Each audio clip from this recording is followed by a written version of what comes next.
नल और नील हैं ही नहीं। तो कौन बताता है संजीवनी के बारे में? फिल्म में विभीषण की वाइफ बता रही है। तो जब एक जेनजी का बच्चा जिसने रामायण पढ़ी नहीं जानी नहीं, जब वो ये देखेगा तो वो यही मानेगा। राम जी विटनेस करते हैं कि सीता का अपहरण हो गया है, वो पीछे भाग रहे हैं, वो सामने लेकर जा रहा है, तीर नहीं मार देंगे राम जी। जब हमने सिया के राम किया ना, आई फेल्ट वेरी हैप्पी कि हमने एटलीस्ट उस समय उस जिम्मेदारी को समझा था। देखिए, मुझे ऐसा लगता है कि तथ्य करेक्ट होने चाहिए थे। तथ्य से मेरा तात्पर्य है कि जो भी सब कैरेक्टर्स का जो पॉइंट ऑफ व्यू है वो गड़बड़ है। मतलब वो क्यों हैं रामायण के अंदर, उसका ना तो कोई तात्पर्य है, ना ही वो खुद कुछ कह रहे हैं ऐसा तात्पर्य, मतलब जो कैरेक्टर्स ऐसा कुछ कर रहे हैं, वो क्यों हैं। तथ्य से मेरा तात्पर्य है कि अब वो भले बाद में उन्होंने बेचारों ने एडिट किया हो, क्या किया हो पता नहीं। सिंपल सा एक इंसिडेंट है कि राम सेतु जब बनता है तो पत्थर तैरते सबको पता है।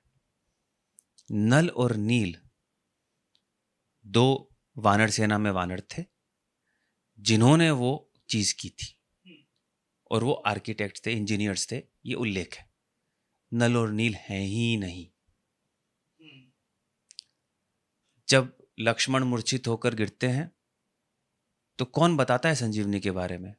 फिल्म में विभीषण की वाइफ बता रही है। हनुमान जी गए लंका, वैद्य जी को, मैं वैद्य जी का नाम भूल रहा हूँ, उनको वो उठाकर किडनैप कर कर ले आते हैं, उठाकर ले आते हैं, फिर वो वहाँ आते हैं। पूरा एक वो है, प्रकरण है जहाँ पर वो वैद्य ये बोलते हैं कि मैं लंका का वैद्य हूँ और मैं देशद्रोह नहीं करूँगा, मैं इनका इलाज नहीं करूँगा।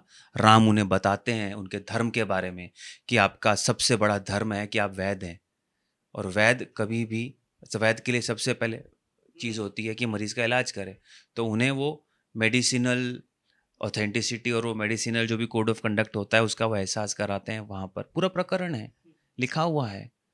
तो आपने ऐसा कुछ नहीं बताया, आपने तथ्य बदल दिए। जब मैं ये नहीं कह रहा हूँ कि मुझे कोई आपत्ति है, पर जब मुझे इस बात से आपत्ति है कि जेन जी जो आप दावा कर रहे हैं कि उसके लिए मैंने ये फिल्म बनाई है, तो जब एक जेन जी का बच्चा जिसने रामायण पढ़ी नहीं जानी नहीं, जब वो ये देखेगा तो वो यही मानेगा। तो इसका मतलब ये है कि फिर आप इतिहास बदल रहे हैं। इसका मतलब है कि आपने ग्रंथों को बदल रहे हैं, उसकी इजाज़त नहीं है।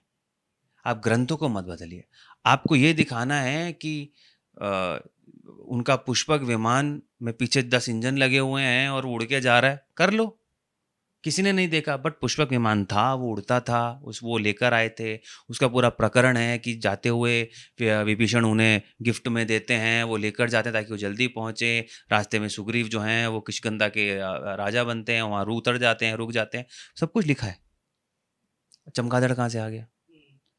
राम जी की आंखों के सामने वो राम जी विटनेस करते हैं, as per the film Ram ji witness करते हैं कि सीता का अपहरण हो गया है। वो पीछे भाग रहे हैं, वो सामने लेकर जा रहा है, तीर नहीं मार देंगे राम जी।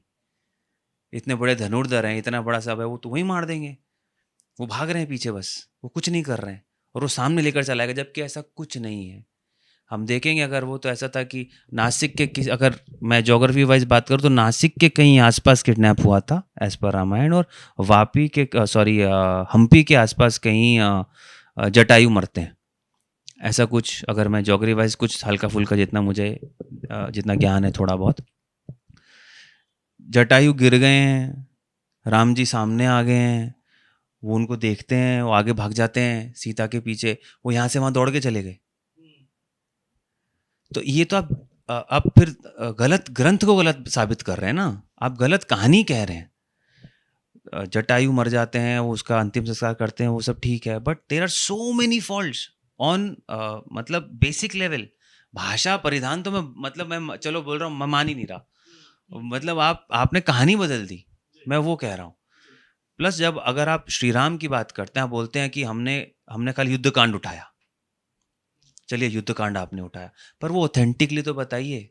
युद्ध कांड भी उठाया आपने, तो युद्ध कांड क्यों है, किस लिए है, क्या है, आप कुछ तो बताइए। अ, हम अगर बात करते हैं बार बार कि क्यों रामानंद सागर जी की रामायण या सिया के राम को आज भी ऑथेंटिक और रेलेवेंट, प्रासंगिक माना जाता है, इसीलिए माना जाता है क्योंकि उन्होंने मूल भाव से कभी छेड़खानी नहीं की। मैं ये बोलूँगा कि जो रामानंद सागर जी की रामायण थी, उसका जेन ज़ी वर्ज़न था सिया के राम। उसमें और इसमें डिफ़रेंस इतना ही था, टेक्नोलॉजी का, प्रोडक्शन वैल्यू का। उसके अलावा कोई डिफ़रेंस मुझे नज़र नहीं आता मूल भाव में। वही भाव से उसे कहा गया, इसी भाव से इसे कहा गया। और ऐसी कितनी सारी कहानी, अब मैं एजुकेशन की बात जहाँ कर रहा हूँ कि सिया के राम में आपको जानने को मिलेगा कि श्री राम की एक बहन थी शांता, उनका पूरा एक ट्रैक है, तो वो रिसर्च ट्रैक है। तो ये बात कहिए ना, वो ग्रंथों में लिखी हुई बात है जो नहीं पता अमूमन, तो आप एजुकेट कर रहे हैं लोगों को नई बातों से, लेकिन ऑथेंटिक बातों से। आप उनको जो लिखा है, जो पढ़ा है, पॉपुलर कल्चर में स्थापित है, उससे थोड़ी ना परे लेकर जा रहे हैं। रामायण 10 के 10 स्टेप तो दुनिया हमको सबको पता है ना कैसे घटी, राम जी के साथ में क्या क्या हुआ रामायण में, वो 10 स्टेप में सबको पता है। आपने वो 10 स्टेप भी फॉलो नहीं किए। तो so that is where it is wrong.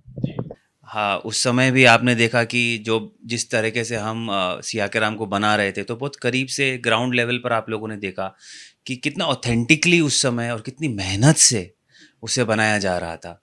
तो जब आप इतने सालों बाद बड़े पर्दे पर फिर से रामायण को देखते हो, और ना बहुत एक्साइटमेंट थी। इस बात की एक्साइटमेंट थी कि फाइनली हमारे देश में हमारे फिल्म मेकर्स अपनी कहानियों की ओर रुख कर रहे हैं। हमारे फिल्म मेकर्स हमारे ग्रंथों की ओर रुख कर रहे हैं। जो इतने सालों से 70-75 सालों से मतलब हमने उन्हें इग्नोर करके रखा हुआ है बड़े पर्दे पर। विरले एक आधी फिल्में कोई बनती थी हमारे इतिहास पे या हमारे पौराणिक ग्रंथों पर, अब एटलीस्ट बन रही हैं। चलिए फाइनली लोग जाग रहे हैं, तो खुशी थी और एक्साइटमेंट थी। फिर जब आप वो देखते हैं तो आपको हताशा होती है। फ़िल्म से हताशा नहीं होती है, मुझे फ़िल्म से कोई हताशा नहीं है। मुझे हताशा है इस बात से कि हमने अपनी नई जनरेशन ऑफ फ़िल्म मेकर्स को एजुकेट ही नहीं किया हमारी अपनी संस्कृति और हमारे अपने ग्रंथों के प्रति। तो ये क्या गलती उस फ़िल्म मेकर या उन मेकर्स की है? नहीं, ये गलती ना हमारी है। हमारे पूरे सिस्टम की है, हमारे पूरे जिस तरह से हम पल बढ़ रहे हैं ना, ये जो पूरा कॉलोनाइज्ड माइंडसेट से हम पल बढ़ रहे हैं ना, ये रीज़न है। क्योंकि इंटेंट में तो उनकी भी कोई खराबी नहीं होगी, जितना मुझे ऐसा लगता है, ये मेरा अपना मत है कि कोई भी फ़िल्म मेकर कमर्शियल एंगल से भी अच्छी फ़िल्म बनाना चाहता है। वो भले कमर्शियली बनाना चाह रहा हो, पर वो तो ये चाहेगा अच्छी फ़िल्म बने, लोग देखें, पैसा कमाएँ, कोई नहीं चाहता।